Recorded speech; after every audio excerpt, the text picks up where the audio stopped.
Cloud providers are forcing you into their AI native cloud services, whether you like it or not. Let's talk about that.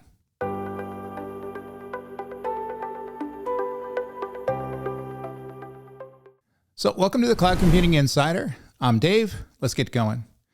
So over the last year, something subtle but massive has been happening in the background of every AI headline. The cloud itself is being rebuilt around generative AI. What used to be about cheap storage and flexible compute is now a race for GPUs, proprietary models, and all-in-one AI platforms. So what I'd like to do is take a look at how this shift is occurring and how it's going to affect enterprises out there, as many of the cloud providers, including the major hyperscalers, Amazon, Microsoft, and Google, is shifting their focus to AI. While that's having a consequence in terms of their roadmap and the way in which they're rolling out cloud services, ultimately it means that AI native services are going to start to appear in front of the enterprises out there.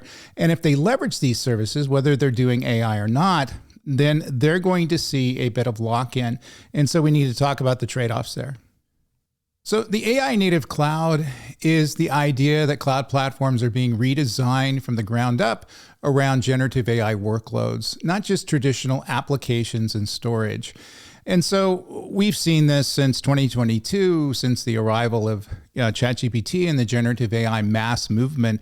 All of the cloud providers are rushing into that space. Now, what's occurring, we talked about this when I did my review of reInvent, is that they're re-engineering their platform to be an AI-first platform. So in other words, they're not only building AI services, things that you can build and deploy, AI models and AI-based applications, agentic, generative AI, things like that. And we're not going to get into that here.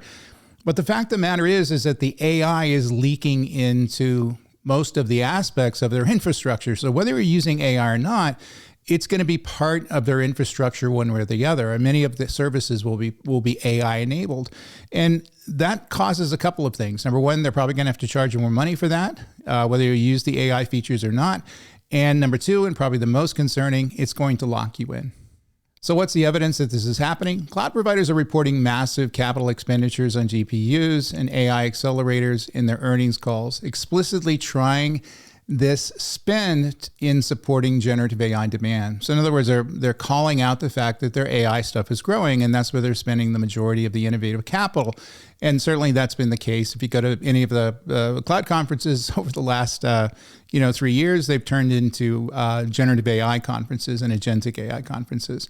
Also, major cloud platforms have redesigned their home pages and top-level messaging to lead with AI services, models, co-pilots, AI platforms, rather than generic compute and storage. Flagship cloud conferences, we talked about this before, such as reInvent, Cloud Next, Ignite, or are all focused on AI. In fact, I would say they've turned into AI conferences, moving away from traditional cloud services, which basically used to be the discussion, into kind of an AI-only play. And as we talked about in reInvent, 70% of their announcements were AI focused and not necessarily focused on the traditional business. And that's a little concerning if you're not going to leverage AI and you're just going to leverage the traditional services. You seem to be getting the short end of the stick if you're not moving as fast to AI as people think you should be moving.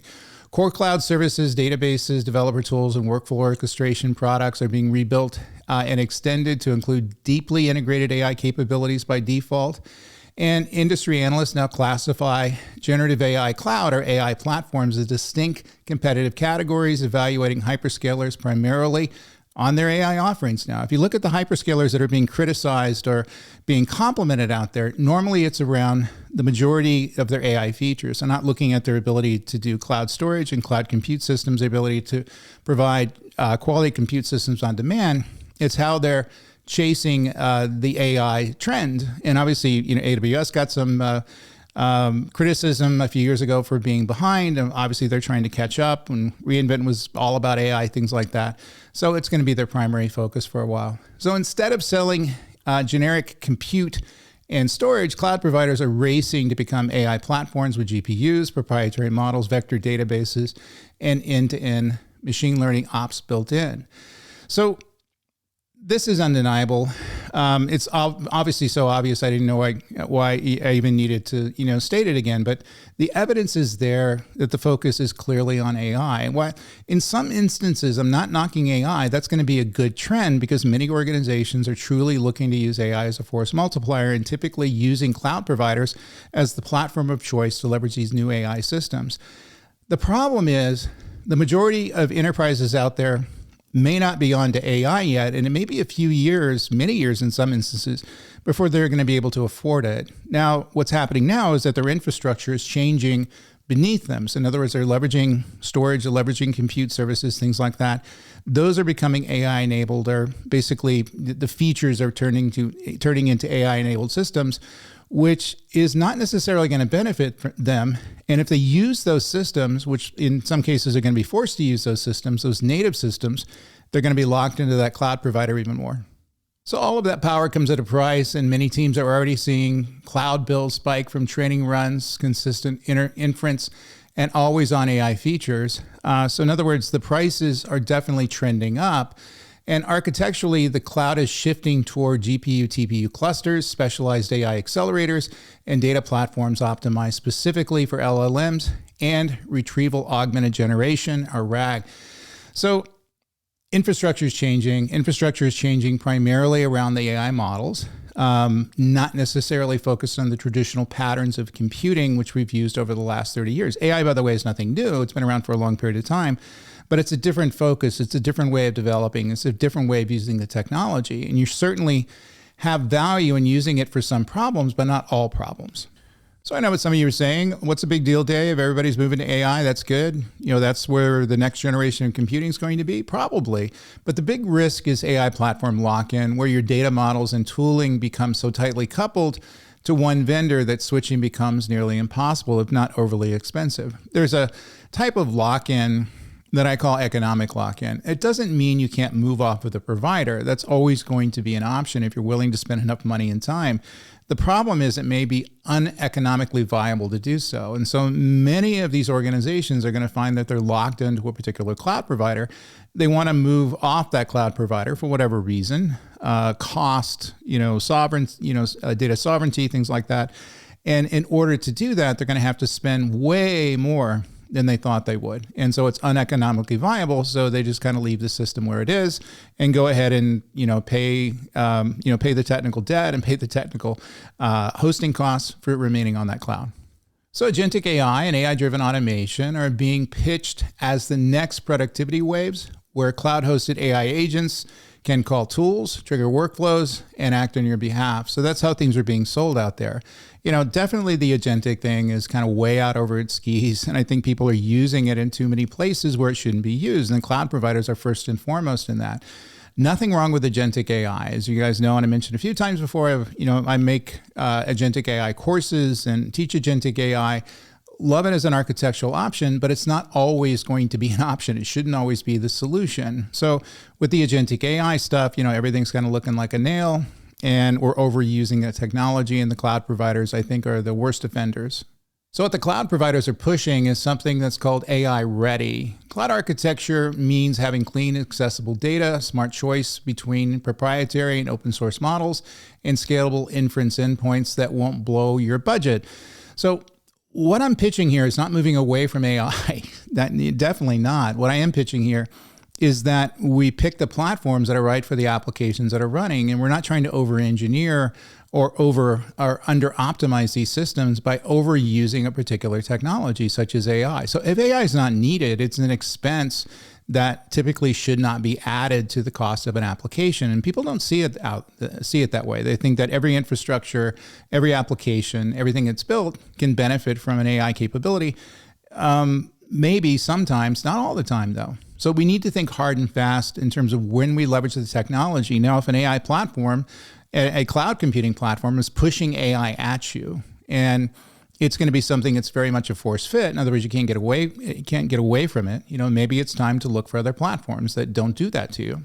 So to stay in control, organizations need to treat AI costs as first-class design constraints, to build in observability guardrails and clear budgets from day one. I can't stress that enough. Everything needs to be planned. And I'm not seeing a lot of planning going on right now. I'm seeing a lot of knee-jerk movement into the AI space with not a lot of thinking about what the business needs. And that's just going to end in disaster. And we've done that before in the past and can point to many times where, organizations have, pushed things too fast, misaligned technology to the business problems and ended up failing.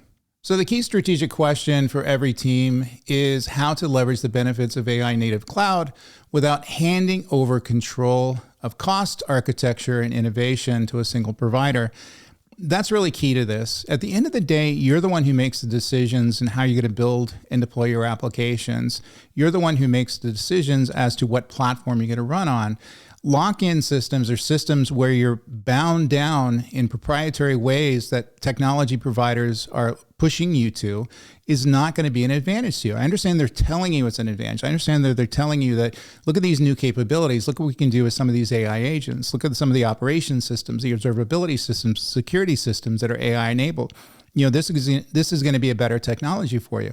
Sometimes yes, most of the time no. It's going to cost you more money. It's going to lock you in. And we need to avoid that. And the big question, should you give up on your cloud provider who's doing that to you, pushing you toward AI, whether you like it or not? So this means, looking at all clouds like private clouds, sovereign clouds, managed service providers, everything we talk about on this channel, and go back and check out those videos if you haven't already. Those are going to be viable options in that they're not going to push you to typically proprietary lock-in technology. The large hyperscalers will, because they feel they need to. They feel they need to drive up the stack and provide sophisticated services that they view are going to be game-changing in the market. However, many of the enterprises who leverage those services will find that they become lock-in that are very difficult to displace later on down the line and uneconomically viable to do so. And you don't want to be put in that situation. You don't want a technology provider to dictate your IT strategy. And I think many of them are looking to do that. So as generative AI eats more of the cloud, the real story isn't just new features, it's power, control, and cost.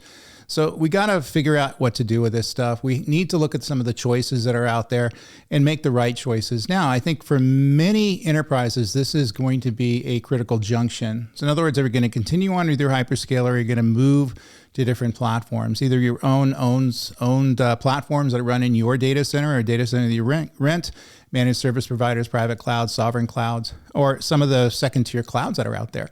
Those are a viable option as well. And many of those aren't going to push the AI first infrastructure onto your stack. They're going to allow you to make those decisions. And I think that's just going to be a better way to do it. So if you're in this situation, you feel that your hyperscaler is dictating your platforms, you're concerned about lock-in, you're concerned about costs, it's time to start looking outside of those hyperscalers and look at some of the alternatives out there and see if they're going to be a better fit. Sometimes they will, sometimes they won't, but at least you're looking, you're considering those options.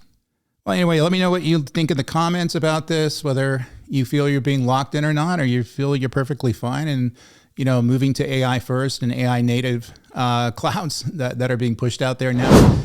But anyway, don't forget to like and subscribe and check out my other videos on this channel. Also check out my InfoWorld Cloud Computing blog, Underplus LinkedIn Learning courses, and of course my Generative AI Architecture course out on Go Cloud Careers.